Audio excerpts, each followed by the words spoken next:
play.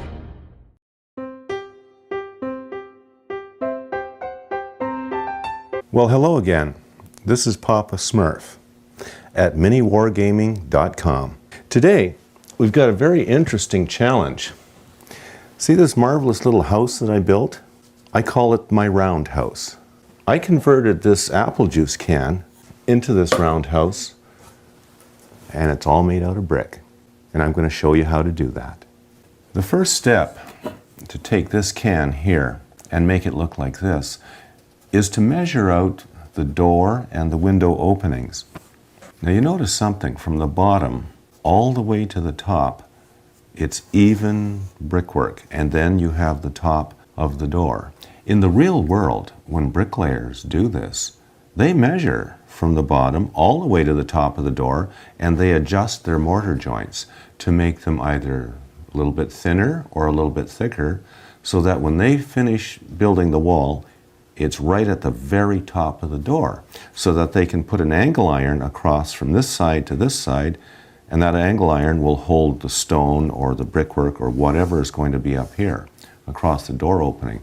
Well, we're going to do the same thing. This is not an accident. It's all by design. And the windows are the same thing. If we measured from here all the way up, that's an exact measurement, and that's how we're going to measure and cut our holes so that they fit this brickwork exactly. Since these bricks all measure 1/2 inch in length by 1/4 of an inch in height, it's very easy to measure the opening of a door or a window. I'll proceed with that. Since this ruler here is 1.5 inches in width, that works out to what? Well, 2.5 bricks long. And that is modular. That's great. Now we want to get the height of the door. I've measured our door height at 2 inches exactly from the bottom, because that would be modular. Every one of these bricks is 1/4 of an inch in height. So 2 inches in our door height, that works out perfectly. I'm just going to make a rough line here. There it is. That's our opening for our door. 2 inches in height, 1.25 inch in width. Now some windows. Any measurement that is modular will do for making these windows. The bottom height of the window, I've picked 1.5 inches from the bottom. That way the brickwork will work out perfectly. One more window to go. So how high? Well, exact measurement, we could make that right on 3 inches. There, all done. Now these measurements are critical, because if you do these wrong, you'll pay the price. We have an expression in masonry. It's called do it right the first time. So measure accurately. Now the next fun part, some sheet metal work. As you can see, I've drilled some holes in the middle of those window and door openings. It's a lot of fun with a drill bit when this thing is rounded and smooth. It wants to dance all over the place. I ended up poking a little hole with a knife, just as a starter hole. Always be careful when you do these kinds of operations. It's a good idea to wear safety goggles. I only need 4 cuts with this tin snips to be able to take this metal out of these openings accurately. I'll show you how I do that. After I made 4 little snips, the next part is really easy. You need a pair of pliers. We want to bend that metal tab right along the black line. When you do that, it has a tendency to flatten out the metal a little bit. Now the next thing is critical. Take an X-Acto knife and just scribe a mark along that black line. Run through it a couple times. That's all it takes. Now, wiggle.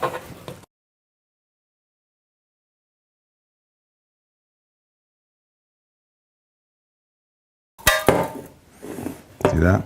Metal fatigue. Wears it right out. Not bad. Now we do the other 4 tabs exactly the same way. How does that look? Fairly square hole. Just a little bit of trimming here and there, and that's all we require.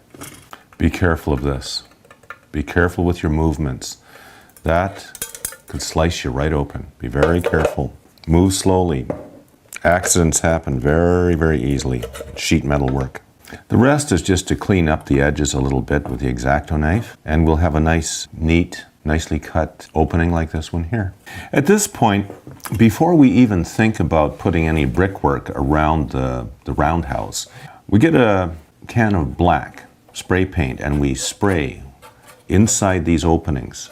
Aesthetically, it's much better. Now, I didn't do that on my model here. You can see the metal inside there. It doesn't look that appealing. Black would be better, much better effect. So what I'm going to do now is stop and go and get my spray can and spray the middle of that. Spray painting has been done on the inside of the can. It's all dark inside there. You can't actually see very much of anything. Much preferable look than to leave the bare metal. Now, we have to measure our wall, the circumference and the height, plus any battlements you want to put up here. Very free to do whatever you want up here. But here, this is critical. You want to measure this as exact as you can. Let's try. I think I'm going to make it 12 3/4, just to be on the safe side. By what? How about 6.5? Yeah, let's do it. Let's make it those dimensions. So these are the dimensions of the foam board. 6.5 inches in height and 12 3/4 inches in length. Now this has to be trimmed off later because this is a little bit extra long. But that's okay. We'll work that out as we go along. It's very important when you're cutting your foam board that your X-Acto blade be razor sharp, because if it's dulled, you'll be digging great big chunks of styrofoam out. Important thing.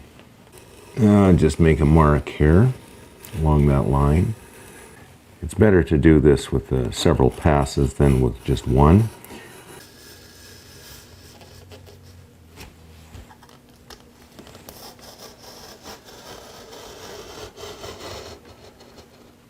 To do this roundhouse, we're going to have to do some special things to this foam board to make it bend around an apple juice can. Click on the annotation for the tutorial on how to effectively remove the paper from one side without damaging the foam board. I removed the paper from one side of the foam board. The next step is to mark in all your horizontal brick lines. Also, some of the vertical brick lines, but only some. Only a few on the bottom and a few on the top. There's a reason for this. I've marked off the whole wall in 1/4 inch increments, except for the bottom. This little piece here is 1/2 inch. That's the foundation upon which all the brickwork rests. And the top, I stopped a 1/2 inch up here. This doesn't really matter. It's all covered by the battlements. So now I have to mark in all these lines.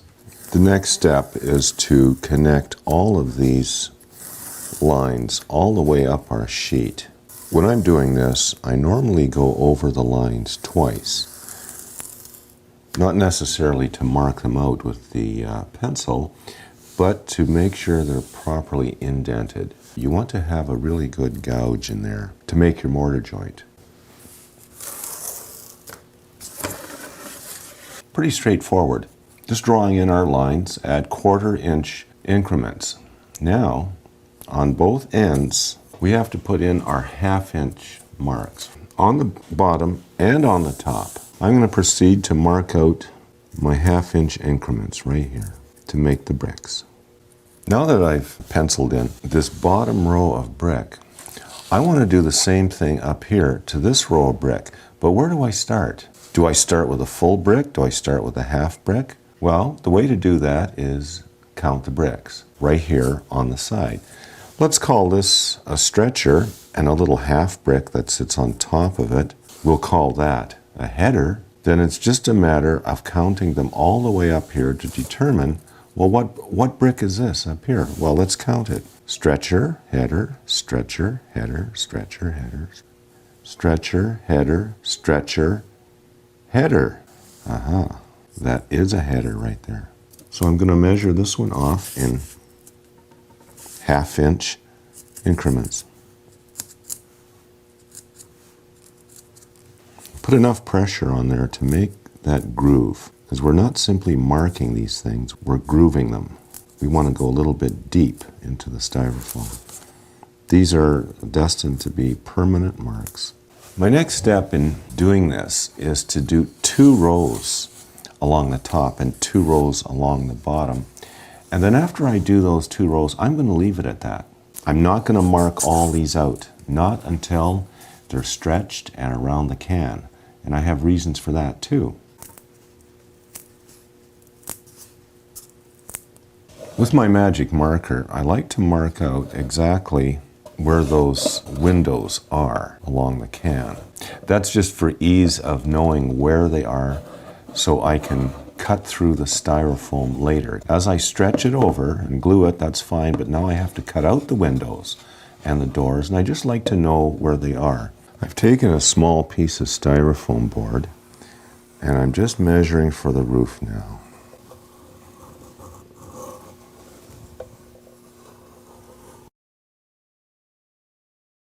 This has to be really exact. If you go over the line, you're going to pay the piper for that. Okay, not bad. That's the roof. I'm going to proceed to take one side of the paper off with hot water.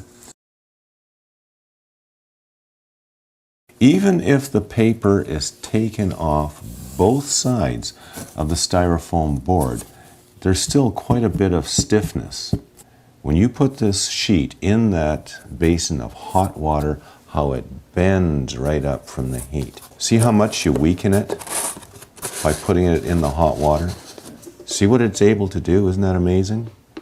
Just by removing the paper off of one side, that stiff board no longer is stiff. It's very, very pliable.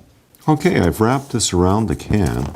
Well, it's just ever slightly too long. So I have to slice off just the smallest little amount to make that fit as exact as I can make it. And so the next time I wrap this around the can, it's got to fit tight and just as perfect as can be. And that's what I want. I sliced off this tiny little strip with my X-Acto knife, and look at the difference, just the way I want it. The next step is to glue. Here's what I do with gluing. This white carpenter's glue has a very strong bond. Now this glue, super glue, has an almost instantaneous bond. Don't glue your fingers together. Supposedly it glues skin instantaneously. I know in gluing this styrofoam, it takes about 30 seconds. If you have a solid to solid surface, you put them together and you just hold it there for 30 seconds or less, that's it. They're there to stay. So I use a combination of this and this. A little bit of this here, a little bit of this somewhere else, because I want it to come together instantaneously, or as close to that as I can get it. However, I want that strong bond with this as well. So I use both. And when that bond's on there, it's not going to move. Doesn't take long. 2 kinds of glue. And just hold it nice and tight. Won't take long. You want it nice and tight in there. No gaps between the metal and the styrofoam. You notice that if you get too much super glue on the styrofoam, it has a tendency to eat styrofoam. Luckily, we have some plaster that we can fill this joint right up, and once the plaster is dry, you wouldn't know that anything was even here. That's a very minor thing to take care of. Now the next step, we have to cut our windows and our door openings.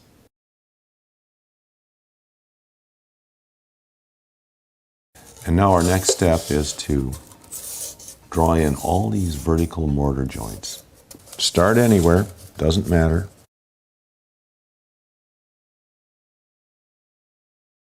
I'm just applying a little bit of plaster to this wound here. Clean it up a little bit. That has to dry before we paint it, but the top part, I'm going to paint this right along here because the battlements are glued on. And as you've already seen, that super glue has a tendency to eat styrofoam. So it's much better to glue it onto a painted surface than onto a raw styrofoam surface. So that's what I'm going to do right now. And there's the crack. I'm going to leave that for a while. I want that plaster to dry very thoroughly before I attempt to put any paint on it. So that'll be the very last thing. There's a lot of little cracks in the styrofoam that have come about because of pressing on it with the pencil. So what I usually do is a couple of coats. Keep touching it up until all those tiny little cracks are filled. I don't want it to show through the red brickwork. Now, the next step, while I'm waiting for this to dry so I can paint some more, I can start measuring and cutting the battlements that go around the top. They can be very fancy if you like, if you want to spend the time on them. I'll probably just go for another very simple form like this, just to say we have battlements there. The battlements have been measured with a tape going around like that. And what I came up with was 14 1/4. So what I've chosen to do this time is to take a 1/2 inch out and then leave 1/2 inch. And after I got all those slots cut out, then I'm going to have to put this in water, peel the paper along one side, make it nice and flexible, and then bend it around and glue it around the top, and that becomes the battlements.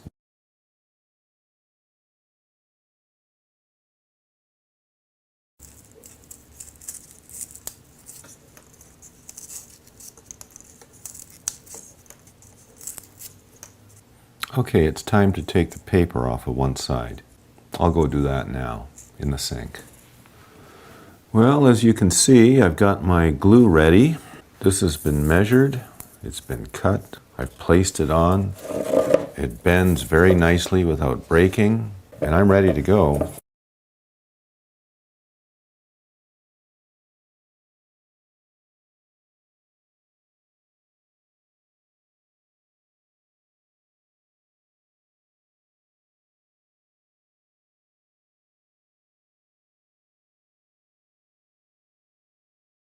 Keep an eye out for drips. Drips are ugly whenever they occur, and they're just left there to dry. Basically, we're done, or just about ready, to paint the brick. I've done a little bit of experimentation with the sponge, just in an effort to try and paint a little bit faster. The objective, of course, besides painting faster, to never get any paint inside the mortar joints. Well, let's give it a try. Let's find out. Just start anywhere. Hardly matters.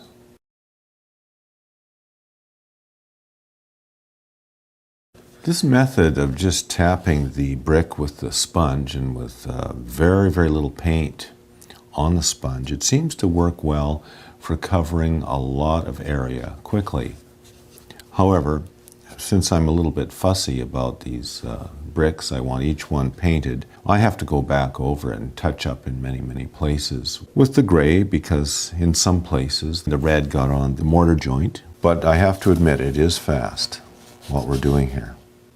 It's time for some touch-ups, and after that I have to start sponging on a little bit of orange. That's the effect that I want on the brick, the half red and half orange. I'm fairly satisfied with the color of the brick. It's what I was looking for, but there are quite a number of touch-ups that have to be done, and so I'm going to proceed with them. It's going to take a while. It's going to be time-consuming, but I'm very happy that I got this whole thing painted in such a short amount of time. And not every mortar joint has to be touched up, just the odd one. And that all depends on how fussy you are. Well, there it is. Overall, I find that this method of painting is faster and reasonable. By using the sponge, I can cover a lot of ground very quickly, both with the red paint and then the orange paint on top, and then following up and touching up all those mortar joints. Correction, not all. I didn't smudge up all of them. A good number, but not all. It did not take long to do this. It could be construed as a good thing to paint one of these little roundhouses in an hour or two instead of all day long. But anyway, that's my take on it. I'm happy with the results. And all the touch-ups are done, and there we are. There's our roundhouse. Well, as you can see, the roundhouse is finished. I really enjoyed working on this one, even more so than this one over here, because I find that when you do something over and over again, you get really, really fast and efficient at it. Not that the nature of the task has changed, your ability to do the task has changed. So if you've enjoyed what you've seen here, then please subscribe to Papa Smurf at MiniWarGaming.com.